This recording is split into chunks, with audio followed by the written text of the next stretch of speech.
When Marcus Reed revved up his jet ski on the shimmering lake behind his home, he thought he was in for a relaxing afternoon on his own property. Instead, the local HOA, armed with complaints and a quick call to the police, turned his peaceful ride into a confrontation that would leave the neighborhood stunned. What they didn't expect was Marcus pulling out a decades-old property deed that would shut down their accusations in minutes, proving the lake was his, and exposing the HOA's overreach in a way they'd never forget. Marcus Reed, a 45-year-old contractor who'd built a successful business renovating homes, had lived in the quiet Willow Creek community for 3 years. The lakefront property he'd purchased was his pride and joy, a reward for years of hard work. The house sat on a 2-acre lot with direct access to Willow Lake, a small but pristine body of water surrounded by a handful of homes. Marcus had always been meticulous about his property, keeping the lawn trimmed, the dock in good repair, and his jet ski stored neatly when not in use. He wasn't the type to stir up trouble, but trouble seemed to find him that sunny Saturday afternoon. The day started like any other. Marcus woke early, made coffee, and checked his emails before heading outside to tinker with his jet ski, a sleek Yamaha he'd bought the previous summer. The lake was calm, the water reflecting a cloudless sky, and Marcus figured it was the perfect time for a ride. He'd been out on the lake dozens of times before, zipping across the water, feeling the spray on his face, and waving to neighbors who'd occasionally fish or kayak nearby. Most of them were friendly, or at least indifferent, but Marcus had heard whispers about the Willow Creek HOA. They were known for their strict rules, everything from mailbox colors to fence heights, and Marcus had already had a few run-ins over minor issues, like the time they sent a letter complaining about his boat trailer being visible from the street. As Marcus eased the jet ski into the water, he noticed a woman standing on the shore a few houses down. She was Linda Harper, the HOA president, a retiree in her late 60s who carried herself with an air of authority. Linda was known for patrolling the neighborhood with a clipboard, jotting down violations and sending stern letters to homeowners. Marcus gave her a polite wave, but she didn't return it. Instead, she pulled out her phone, her lips pursed, and started typing. Marcus shrugged it off and started the jet ski, the engine roaring to life as he glided out onto the lake. For about 20 minutes, Marcus enjoyed the freedom of the open water. He kept his speed moderate, staying well within the lake's boundaries and avoiding the shallow areas near the shore. The lake wasn't large, maybe 30 acres, but it was enough for a good ride. He looped around a small island in the center, a spot he'd always liked for its solitude.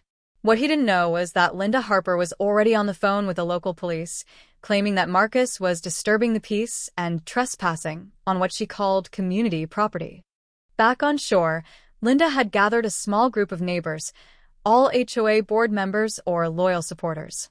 There was Tom, a middle-aged accountant who always backed Linda's decisions, Sarah, a newer resident who seemed eager to fit in with the HOA crowd, and Greg, a lawyer who'd moved in a year ago and liked to throw around legal terms to intimidate others. They stood on Linda's lawn, watching Marcus with disapproval. "He's out there again," Linda said, her voice sharp. "That jet ski is a nuisance, and he has no right to use the lake like that. It's a shared resource." Tom nodded. "We've had complaints about the noise. And who knows if he even has permission to be out there?" Greg chimed in, adjusting his glasses. "If he's violating any ordinances, we can have him fined. Or worse." What Linda and her group didn't know was that Marcus had done his homework when he bought the property. The lake, despite being surrounded by the Willow Creek community, wasn't owned by the HOA or the county. According to the property deed, a document Marcus had carefully reviewed with his real estate agent, the lake was included in his lot.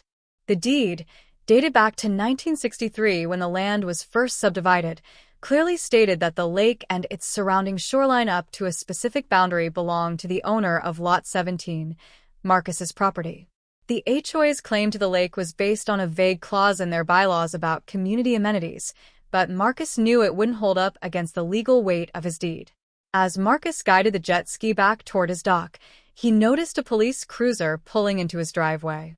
2 officers stepped out, a man and a woman, both in their 30s, their expressions neutral but serious. Marcus cut the engine and tied the jet ski to the dock, wiping his hands on a towel as he walked up to meet them. Linda and her group had followed the cruiser, standing at the edge of Marcus's property, watching with smug satisfaction. "Good afternoon, officers," Marcus said, his tone calm but curious. "What's this about?" The male officer, Officer Daniels, spoke first. "We got a call about a disturbance on the lake. Someone reported unauthorized use of a jet ski and excessive noise. Can you explain what you were doing out there?" Marcus raised an eyebrow, glancing at Linda, who stood with her arms crossed, her phone still in hand. "I was riding my jet ski on my lake," Marcus said, emphasizing the word my. "I own this property, and the lake comes with it. I've got the paperwork to prove it." Linda stepped forward, her voice loud enough for the growing crowd of neighbors to hear. "That lake is a community asset, Mr. Reed. You can't just treat it like your personal playground. The HOA has rules, and you're breaking them." The female officer, Officer Patel, held up a hand to calm the situation. "Ma'am, let's hear him out." "Sir, can you show us that paperwork?" Marcus nodded, unfazed. "Give me a minute. It's in my office." He walked into his house, leaving the officers and the HOA group outside. Linda whispered to Tom, "He's bluffing. There's no way he owns the lake. We've had access to it for years." Greg nodded, adding, "If he's got a deed, it's probably outdated or irrelevant. The HOA's bylaws supersede individual claims." Sarah, less certain, shifted uncomfortably but stayed quiet. The neighbors who'd gathered, some curious, some annoyed, murmured among themselves, wondering how this would play out. Inside, Marcus opened a fireproof safe in his office and pulled out a folder containing his property documents. The deed was there, along with a survey map from the original land division. He'd kept it organized, knowing how HOAs could be. When he bought the house, his real estate agent had warned him about Willow Creek's overzealous HOA, and Marcus had made sure to understand every detail of his property rights. He walked back outside, the folder in hand, and handed it to Officer Patel. "Here's the deed and the survey map. It shows the lake is part of my property, Lot 17. The boundaries are marked clear as day." Officer Patel opened the folder and scanned the documents, her eyes moving carefully over the text. Officer Daniels looked over her shoulder, nodding as he followed along. The deed was unambiguous.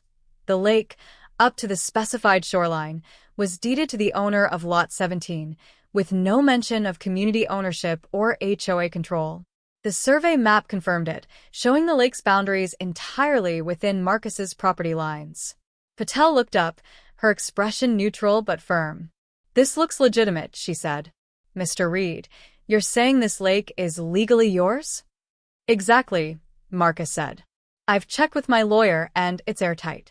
The HOA doesn't have jurisdiction over the lake. Never has." Linda's face reddened, and she stepped forward again. "That's absurd. The HOA has maintained that lake for years. We've paid for cleanups, weed control, everything. You can't just claim it." Marcus turned to her, his voice steady. "I'm not claiming anything. The deed does. And I've got no issue with neighbors using the lake for fishing or kayaking as long as they respect my property. But calling the police on me for using my own lake? That's a step too far." Officer Daniels turned to Linda, his tone professional but pointed. "Ma'am, if this deed checks out, and it looks like it does, then Mr. Reed is within his rights to use the lake. The noise complaint might be worth discussing, but we'd need evidence of a violation, like decibel readings or a county ordinance." Linda sputtered, her clipboard now clutched tightly to her chest. "This is outrageous. The HOA represents this community, and we have a right to enforce our rules." Greg jumped in, his lawyerly tone emerging. "Officers, there may be a legal dispute here. The HOA's bylaws clearly state." Patel cut him off, her patience thinning. "Sir, a property deed trumps HOA bylaws. If you have a legal claim, you'll need to take it up in court, not with us." She handed the folder back to Marcus. "Mr. Reed, we're satisfied with your documentation. You're free to use your jet ski, but if there are noise concerns, you might want to talk with your neighbors to avoid future calls." Marcus nodded, his expression calm but firm. I appreciate that, officers. I'm happy to talk with anyone who has concerns, but I won't be bullied off my own property. The officers tipped their hats and headed back to their cruiser, leaving Linda and her group standing in stunned silence. The crowd of neighbors began to disperse, some whispering about the HOA's overreach, others casting sympathetic glances at Marcus. Linda, still fuming, turned to her group. This isn't over, she said, her voice low. We'll get a lawyer and settle this. But the word spread quickly through Willow Creek. Marcus's deed was the talk of the neighborhood, shared over backyard fences and in group chats. Some residents, tired of the HOA's heavy-handed tactics, privately cheered Marcus on. Others, loyal to Linda, grumbled about special treatment and vowed to push back. Marcus, meanwhile, went about his business, unmoved by the drama. He invited a few neighbors over the next week to discuss the lake, offering to let them use it for quiet activities like fishing or paddleboarding, as long as they respected his property. Most were grateful, and the tension began to ease. Linda, however, wasn't ready to let go. She called an emergency HOA meeting the following week, rallying her supporters to discuss legal action. They hired a lawyer who reviewed the deed and the HOA's bylaws. After a week of research, the lawyer delivered bad news. The deed was ironclad, and the HOA's claim to the lake was based on a misunderstanding of the original land agreement. Pursuing a lawsuit would be costly and likely unsuccessful. Linda was furious, but even her staunchest allies began to distance themselves, unwilling to sink money into a losing battle. Marcus didn't gloat. He didn't need to. He'd known from the start that the deed was his trump card, and he'd used it not to dominate the neighborhood, but to protect his rights.